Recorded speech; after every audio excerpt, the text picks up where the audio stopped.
Hey everybody, welcome back to the Thinking Crypto channel. I hope you're doing well. We are closely approaching 50,000 subscribers, so please, I need your support, guys. Hit the thumbs up button, leave a comment below, and hit the subscribe button if you're new here. It helps support the channel and it doesn't cost you anything. I want to talk about Ripple's CEO, Brad Garlinghouse, who had an interview with Anthony Pompliano. Many of you know both Ripple's CEO and Anthony Pompliano, and it was a very, very insightful conversation and really great interview. And I want to call out some of the key takeaways for you guys because it answers a lot of questions many of you have had over the years. What if XRP is declared a security? What would Ripple do, right? What have been the challenges that Ripple has been facing in the United States with getting adoption? One of the things I've talked about for years on this channel is folks are not going to touch XRP in the US because there's no regulatory certainty. There's no clarity. And we know Ripple works with over 300 financial institutions around the globe.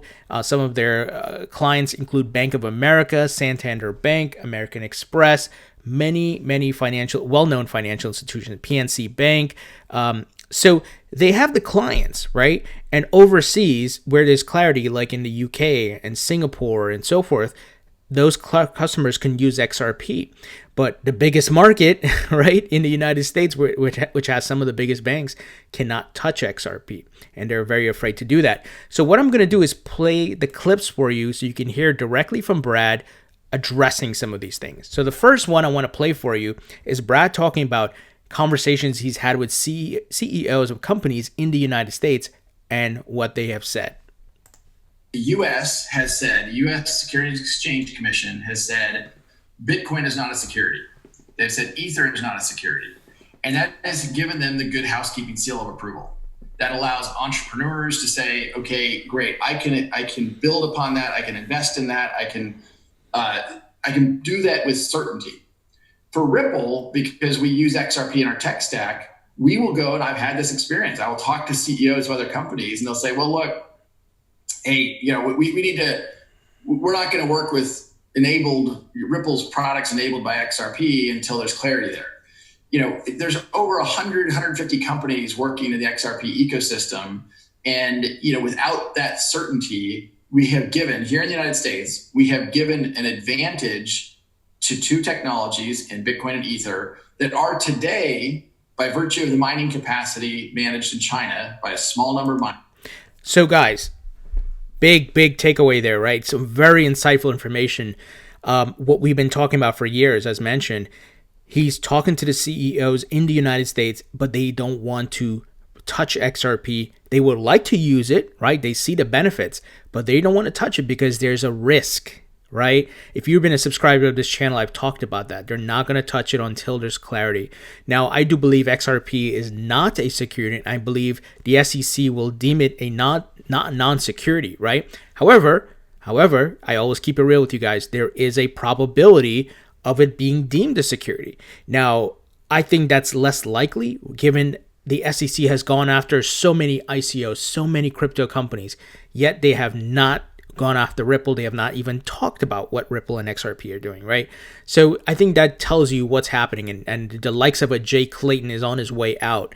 So let's see what happens. But I think right there, if you're wondering, hey, why is Bank of America, why is PNC Bank not leveraging XRP? That's the reason, guys. Now, in the other countries, it's fine, right, where there's regulatory clarity. Now, the next clip I want to play for you is in this. Pomp asked Brad, "Hey, if XRP was deemed a security, what would you guys do? What would happen to Ripple?" Brad explains.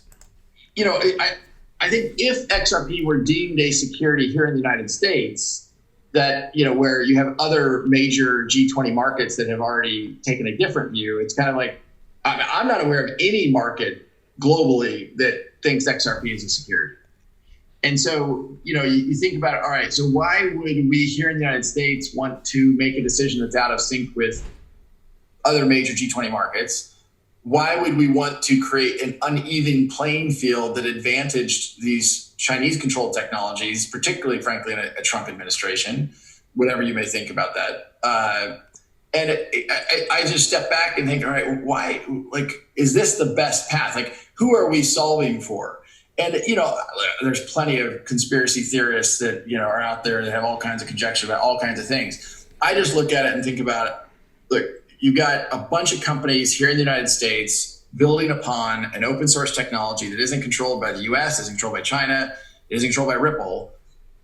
We should want to fuel and foster that. We should want to provide the clarity, the certainty, the level playing field. And I think that if there were a negative determination made, that would mean that, okay, in the United States, people would need to be thinking about, if you trade XRP, well, you need a broker-dealer license. You know, you also have examples which you'll look to. So notice what he just said. You would need a broker-dealer license.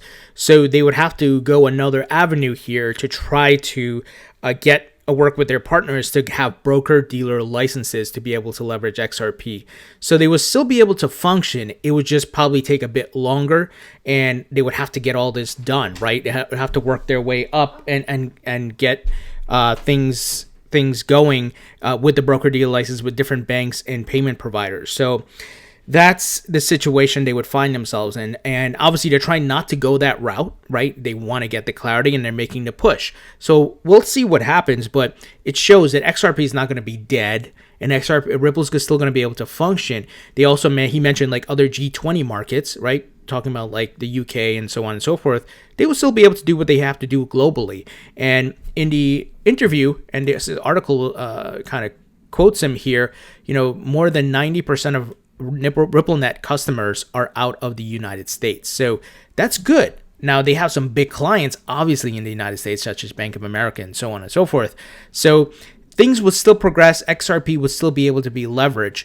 But I think eventually the United States will capitulate. They're going to have to give some determination here, right? Now, if it was deemed a security, like he said, need a broker-dealer license, Ripple will probably have to pay a fee or penalty or whatever it may be. But it shows that at least we know things are not going to be dead, as some of the FUDsters will like you guys to think, right? Now, there's also another clip that I want to play here where he talks about, similar to what I was talking about, where, you know, the risk. He talks about PayPal may not want to list XRP. Let me play it for you. Has announced their intent to support these things. And they have actually, my understanding is they have been relatively transparent that, hey, we're not supporting XRP at the opening of, you know, PayPal support because of the lack of regulatory clarity. So see, guys, PayPal may not list XRP. Maybe they will, but we'll see, because there's crypto exchanges in the United States that list XRP, but they may be worried that they're transacting with a security and they don't want to take that risk as a company, right? A crypto exchange maybe is a little bit different. They might not get penalized as much. PayPal has a lot to lose. So once again, the elephant in the room is, hey, SEC, what are you guys doing? Let the rest of the crypto market know what the deal is here, right? And it's not just XRP. Look, it's VeChain, it's Proppy, it's many others that could be deemed a security or non-security, but we need the clarity. And that's what's been the push of like Hester Pierce, crypto mom, trying to put different regulations out. But maybe with Jay Clayton on his way out, we may get the clarity we need, right? And we've had Tom Emmer, Congressman Tom Emmer, we've had the former CFTC chair, Chris Giancarlo, come out publicly this year and say XRP is not a security. So I think with the political pressure and with the different people in government on board with Ripple, they will get the clarity they need.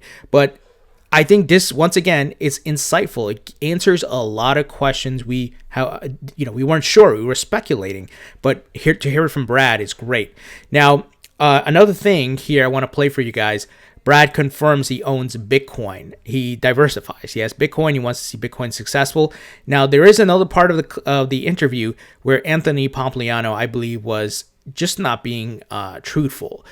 Brad essentially said, hey, look, the Chinese government, right, the China Communism Party, whatever, Communism China Party, whatever, CCP, they could essentially go to the miners there, which have control a large part of the hash rate, and it's split among 4 miners, and say, hey, do this, right? Anthony Pompliano said, hey, they can't do that. When literally the Chinese government just went and stopped the Ant Financial IPO, right? So he was being a little bit intellectually dishonest there.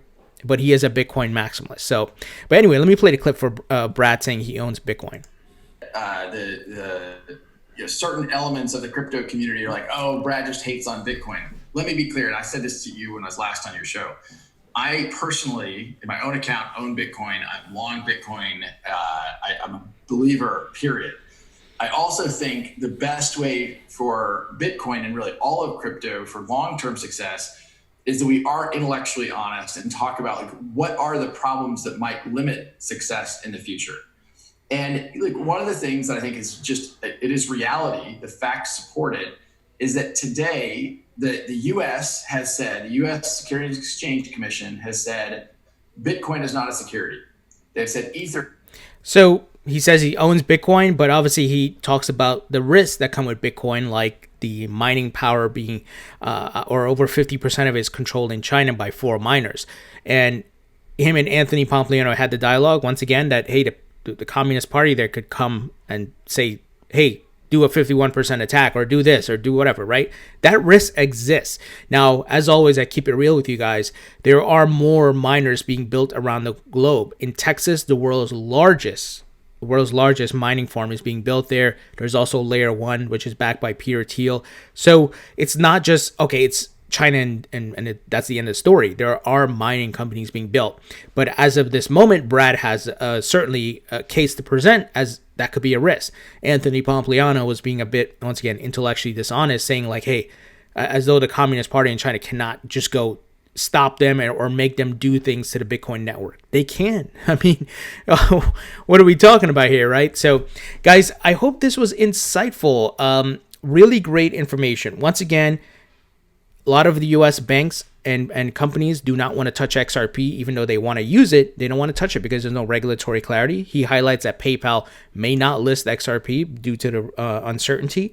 And if XRP is deemed a security, a lot of the companies will need broker-dealer licenses. Ripple will still be able to operate, and they obviously XRP can be used around the world in different G20 markets. So makes me even more bullish on XRP that, okay, it's not going to be dead if it's deemed a security, right?